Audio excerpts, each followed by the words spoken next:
எல்லோருக்கும் வணக்கம். பொதுவாக கச்சேரிக்கு முன்னாடி பரிவாதினில் பேச மாட்டோம். இன்றைக்கி ஒரு 2 நிமிஷம் பேசுகிறேன், அதுக்கு மன்னிச்சுக்கணும். யூஸ்வலாக கிருஷ்ணா வந்து எங்கள் பரிவாதினில் பாட சொன்னால் அது ஸ்பெஷல் கான்சர்ட் தான். இன்றைக்கி நாங்களே வந்து அவரை இன்னும் ஸ்பெஷலாக தீமேட்டிக்காக வேறு பாட சொல்லியிருக்கோம். அந்த தீமை நான் கொஞ்சம் இன்ட்ரடியூஸ் பண்ணோன்னு நினைக்கிறேன். நாங்கள் விஸ்மயம் அப்படின்னு ஒரு ஃபியூ மந்த்ஸ் முன்னாடி ஒரு ஸ்டார்ட் அப் லான்ச் பண்ணியிருக்கோம், நானும் சரவணன் அவர்களும்.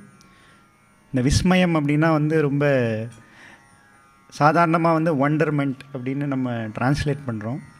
ஆனால் ஒரு சாதாரணமான ஒரு ஆச்சரியம் அப்படிங்கிறதுக்கு மேலே ஒரு விஷயம் இருக்குது. பொதுவாக கோயில்களில் பார்த்தோன்னா, பழைய கோயில்களில் துவாரபாலகர்களோட ஒரு முத்திரையில் விஸ்மயம் அப்படிங்கிற ஒரு முத்திரை இருக்கும். உள்ளே இருக்கிற கடவுள் எவ்வளவு பெரியவர், அவருடைய சக்தி என்ன அப்படிங்கிறத நினச்சி அதை உணர்ந்து நமக்கு எழற அந்த வியப்பு, அதுதான் வந்து விஸ்மயம் அப்படிங்கிற ஒரு முதிரை.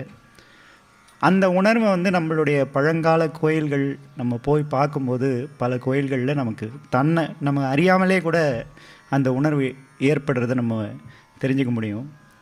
ஆனால் இன்னும் இவ்வளோ விஷயங்கள் இருந்தாலும் பல விஷயங்களை நம்ம கொண்டாடுறதில்ல. நம்ம ஹெரிட்டேஜை பொதுவாக நம்ம கொண்டாடுறதுக்கான சூழல் ரொம்ப குறைவாக இருக்குது. இப்போ வேறு ஒரு நாட்டுக்கு நம்ம போனோன்னா ஒரு சாதாரண ஒரு 200 வருஷம் பழைய வீடை கூட நம்ம ஒரு ஹெரிட்டேஜ் ஹவுஸ்ன்னு பெருசாக கொண்டாடுறோம். ஆனால் சாதாரணமாக நம்ம தெருக்கு தெரு வந்து ஒரு 1200 வருஷ புராதனமான ஒரு கோயில் நமக்கு சாதாரணமாக தட்டுப்படுறது கூட நம்ம புரிஞ்சுக்கிறதில்ல, கொண்டாடுறதில்ல. இதை நம்மளாலான ஒரு சிறிய முயற்சியாக எல்லாத்தையுமே நம்ம இது சரியில்லை அப்படிங்கிறது நெகட்டிவாக பேசுகிறதோட ஏதானும் ஒன்று நம்மளால் செய்ய முடியுமா, எதிர்மறை இல்லாமல் நேர்மறையாக ஏதாவது செய்ய முடியுமா அப்படிங்கிறதுக்காக துவங்கினது தான் விஸ்மயம்.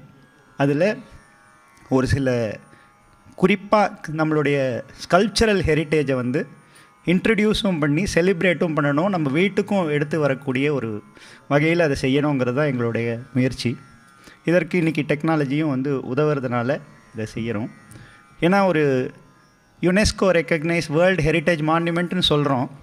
ஆனால் இப்போ அந்த மான்யூமெண்ட்டுக்கு போனால் அங்கே இருக்கிற ஒரு சிற்பத்தை ஒரு மெமரபிளியாவோ ஒரு மொமெண்டோவாவோ வீட்டுக்கு எடுத்துன்னு வரக்கூடிய சூழல் இன்றைக்கி இல்லை. ஸோ இதை மாற்ற முடியுமா, ஒரு சின்ன முயற்சி எடுக்கலாம் அப்படிங்கிறதுக்காக தான் எங்களுடைய முயற்சி.